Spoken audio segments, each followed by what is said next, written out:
৪,০০০ বছর আগের কথা। বনি ইসরায়েলের একটি ছোটবেলা থেকে তার একজনই বন্ধু ছিল যে জন্ম থেকেই বোবা এবং এক পায়ে অক্ষম। অনেকদিন হলো তাদের দেখা হয়নি। একদিন দরবেশের খুব ইচ্ছে হলো তিনি বন্ধুর সঙ্গে দেখা করতে যাবেন। পরের দিন তিনি পায়ে হেঁটে বন্ধুর গ্রামের দিকে যাত্রা করলেন। গ্রামটি ছিল অনেক দূরে এবং মাঝে অনেক ছোট ছোট গ্রামও পড়ছিল। দরবেশ আপন মনে হেঁটে চলেছে। হাঁটতে হাঁটতে দরবেশ লোকটির নাম জিজ্ঞেস করলেন। লোকটি তার নাম বলল কাবিজ। দরবেশের কাছে নামটি কিছুটা অদ্ভুত লাগলো। তিনি ভাবলেন একই কেমন নাম, কিন্তু তিনি আর বেশি কিছু জিজ্ঞেস করা প্রয়োজন মনে করলেন না। তারা দুজন একসাথে হাঁটছিলেন। পথে একটি গ্রাম এলে অপরিচিত লোকটি দরবেশকে বলল, আপনি এগিয়ে চলুন, আমাকে এই গ্রামে একজনকে একটি বার্তা দিতে হবে। আমি আপনার সাথে একটু পরে দেখা করছি। দরবেশ বললেন ঠিক আছে এবং তিনি এগিয়ে গেলেন। ঠিক তখনই গ্রামে খবর ছড়িয়ে পড়ল যে একটি ষাঁড় এক ব্যক্তিকে মেরে ফেলেছে। লোকটি মারা যাওয়ার কিছুক্ষণ পরেই সেই অপরিচিত লোকটি আবার দরবেশের সাথে এসে যোগ দিল। এরপর তারা হাঁটতে হাঁটতে আরেকটি গ্রামের বাইরে পৌঁছলেন। সেখানে একটি ছোট কাফেলা তৈরি হয়েছিল। সেখানে থাকার ব্যবস্থাও বেশ ভালো লাগছিল।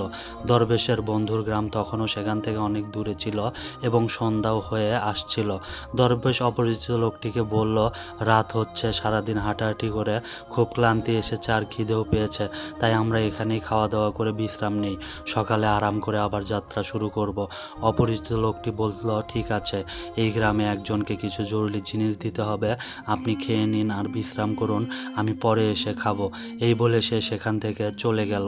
তার যাওয়ার কিছুক্ষণ পর ওই গ্রামটিতে ধোঁয়া উঠতে দেখা গেল এবং দেখতে দেখতে পুরো গ্রামটিতে আগুন লেগে গেল। দরবেশ অবাক হয়ে ভাবলেন যে এই লোকটি যেখানেই যায় সেখানেই কোনো না কোনো ধরনের ক্ষতি হয়, নিশ্চয়ই কোনো গোলমাল আছে। কিন্তু দরবেশ রাতে অপরিচিত লোকটির কাছে এ বিষয়ে কোনো কথা বললেন না। সকালে তারা দুজনেই আবার তাদের গন্তব্যের দিকে চলতে লাগলেন। কিছুটা দূরে গিয়ে আরও একটি গ্রাম এলো। অপরিচিত লোকটি আবার দরবেশকে বলল, আপনি এগিয়ে চলুন, এই গ্রামেও আমার কিছু জরুরি কাজ আছে, কাজ শেষ করে আমি আপনার সাথে দেখা করব। এই বলে অপরিচিত লোকটি চলে যেতে লাগলো। কিন্তু এবার দরবেশ এগিয়ে না গিয়ে সেখানেই দাঁড়িয়ে সেই অপরিচিত লোকটিকে দেখতে লাগলেন যে সে কোথায় যায় এবং কি করে।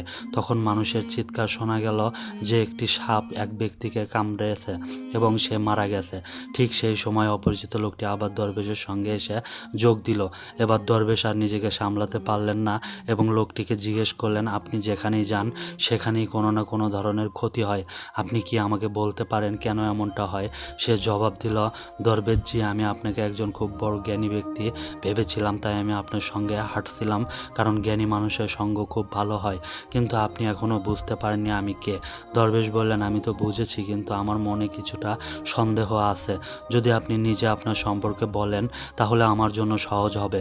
অপরিচিত লোকটি জবাব দিল, আমি মৃত্যুর ফেরেশতা এবং আল্লাহর আদেশে আমি সেই সব মানুষের প্রাণ নেই যাদের আয়ু শেষ হয়ে গেছে। দরবেশের মনে আগে থেকেই সন্দেহ ছিল, তবুও মৃত্যুর ফেরেশতার মুখ থেকে এই কথা শুনে তিনি ভয় পেয়ে গেলেন।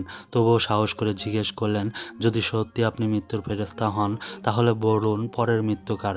মৃত্যুর ফেরেশতা বলল, পরের মৃত্যু তোমার সেই বন্ধুর যার সাথে তুমি দেখা করতে যাচ্ছ এবং তার মৃত্যুর কারণ হবেন আপনি নিজেই।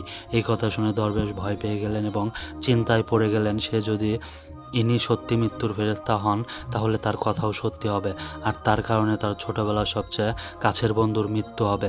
তাই এর চেয়ে ভালো হবে যে তিনি তার বন্ধুর সঙ্গে দেখা করতে না যান, অন্ততপক্ষে তিনি তার মৃত্যুর কারণ হবেন না। মৃত্যুর ফেরেশতা বললেন, আপনি যা ভাবছেন আমি জানি, কিন্তু আপনার বন্ধুর সঙ্গে দেখা না করলে ভাগ্য বদলাবে না। আপনার বন্ধুর মৃত্যু নিশ্চিত এবং তা আগামী কয়েক মুহূর্তের মধ্যেই হবে। মৃত্যুর ফেরেশতার এমন কথা শুনে দরবেশ হতবাক হয়ে গেলেন যে মৃত্যুর ফেরেশতা তার মনের কথাও জেনে গেছেন, যেটা একজন সাধারণ মানুষের পক্ষে সম্ভব নয়। এখন দরবেশের বিশ্বাস হয়ে গেল যে ইনি সত্যি মৃত্যুর ফেরেশতা। তাই তিনি তার বন্ধুর মৃত্যুর কারণ না হওয়ার জন্য তখনই নিজ গ্রামের দিকে ফিরে যেতে শুরু করলেন। কিন্তু যেই তিনি ঘুরলেন দেখলেন তার বন্ধু দ্রুত তার দিকেই আসছে। বন্ধুকে তিনি খুব খুশি দেখাচ্ছিলেন। তার বন্ধুর আসার গতি দেখে দরবেশের মনে হলো যেন সে অনেকক্ষণ ধরেই তার পিছুই আসছিল, কিন্তু সে ছোটবেলা থেকেই বোবা এবং এক পায়ে অক্ষম ছিল। তাই সে না তো দরবেশের কাছে পৌঁছাতে পারছিল, না তো তাকে ডেকে থামাতে পারছিল। কিন্তু যেই সে দরবেশের কাছে পৌঁছালো, হঠাৎ তার মৃত্যু হলো। দরবেশ অবাক হয়ে মৃত্যুর ফেরেশতার দিকে তাকালেন, যেন তিনি জিজ্ঞেস করতে চাইছেন আসল কি হলো। মৃত্যুর ফেরেশতা দরবেশের মনের কথা বুঝতে পারলেন এবং বললেন, তোমার বন্ধু গত গ্রাম থেকেই তোমার পেছনে আসছিল, কিন্তু সে অক্ষম এবং বোবা হওয়ার কারণে তোমার কাছে পৌঁছাতে পারছিল না। সে তার সমস্ত শক্তি দিয়ে তোমার কাছে পৌঁছানোর চেষ্টা করেছিল, কিন্তু বার্ধক্যতার যৌবনের মতো শক্তি ছিল না, তাই হার্ট অ্যাটাক হয়ে তোমার বন্ধুর মৃত্যু হয়েছে। কারণ সে তোমার সাথে দেখা করার জন্য নিজের সীমা ছাড়িয়ে তোমার পেছনে দৌড়াচ্ছিল, তাই তুমি তার মৃত্যুর কারণ হলে। দরবেশের এখন বিশ্বাস হয়ে গিয়েছিল যে ইনি সত্যি মৃত্যুর ফেরেশতা এবং তার কাজ হলো প্রাণীদের প্রাণ নেওয়া।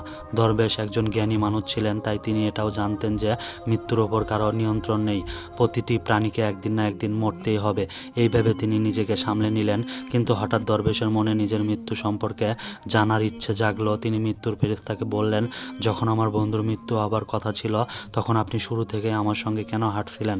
মৃত্যুর ফেরেশতা জবাব দিলেন, আমি তো সবার সঙ্গে হাঁটি এবং সবসময় হাঁটি, কিন্তু মানুষ আমাকে চিনতে পারে না, কারণ মানুষের কাছে তাদের নিজের সমস্যা ছাড়া অন্য কোনো ব্যক্তি, জিনিস বা ঘটনা সম্পর্কে ভাবার বা তাকে দেখার এবং বোঝার সময় থাকে না। দরবেশ বললেন, আপনি কি বলতে পারেন আমার মৃত্যু কখন এবং কিভাবে হবে? মৃত্যুর ফেরেশতা বললেন, যদিও একজন সাধারণ প্রাণীর জন্য এটা জানা উচিত নয়, কারণ যে কেউ তার মৃত্যু সম্পর্কে জেনে দুঃখই পায়, কিন্তু আপনাকে দেখে একজন জ্ঞানী মানুষ মনে হচ্ছে এবং আপনি আপনার বন্ধুর মৃত্যুকে যত সহজে মেনে নিলেন তা দেখে মনে হয় আপনি নিজের মৃত্যু সম্পর্কে জেনেও দুঃখ পাবেন না। তাহলে শুনুন, আপনার মৃত্যু আজ থেকে ঠিক 6 মাস পর আজকের দিনেই অন্য কোনো দেশে ফাঁসিতে হবে, এবং সবচেয়ে অবাক করার মতো বিষয় হবে যে আপনি হাসি মুখে ফাঁসি মেনে নেবেন। এই বলে মৃত্যুর ফেরেশতা সেখান থেকে চলে গেলেন, কারণ এখন তার কাছে দরবেশের সঙ্গে থাকার কোনো কারণ ছিল না। দরবেশ তার বন্ধুর শেষ কীর্তি সম্পন্ন করে নিজের গ্রামে ফিরে গেলেন। কিন্তু বন্ধুরা, কোনো ব্যক্তি যতই বড় জ্ঞানী হোক না কেন, নিজের মৃত্যু সম্পর্কে জেনে চিন্তিত তো অবশ্যই হন এবং মৃত্যু থেকে বাঁচতে কিছু না কিছু অবশ্যই করেন। দরবেশও তাই করলেন, কারণ তিনি একজন জ্ঞানী ব্যক্তি ছিলেন। তার পরিচিতি তার দেশের খলিফা পর্যন্ত ছিল। দরবেশ ভাবলেন যে খলিফার কাছে তো অনেক জ্ঞানী উপদেষ্টা থাকেন, তারা আমার মৃত্যু সম্পর্কিত সমস্যার কোনো না কোনো সমাধান অবশ্যই বের করবেন। এই ভেবে দরবেশ রাজদরবারে গিয়ে হাজির হলেন এবং খলিফাকে তার পুরো গল্প শোনালেন। খলিফা তার উপদেষ্টাদের এই কথাটি জানালেন এবং তাদের পরামর্শ চাইলেন।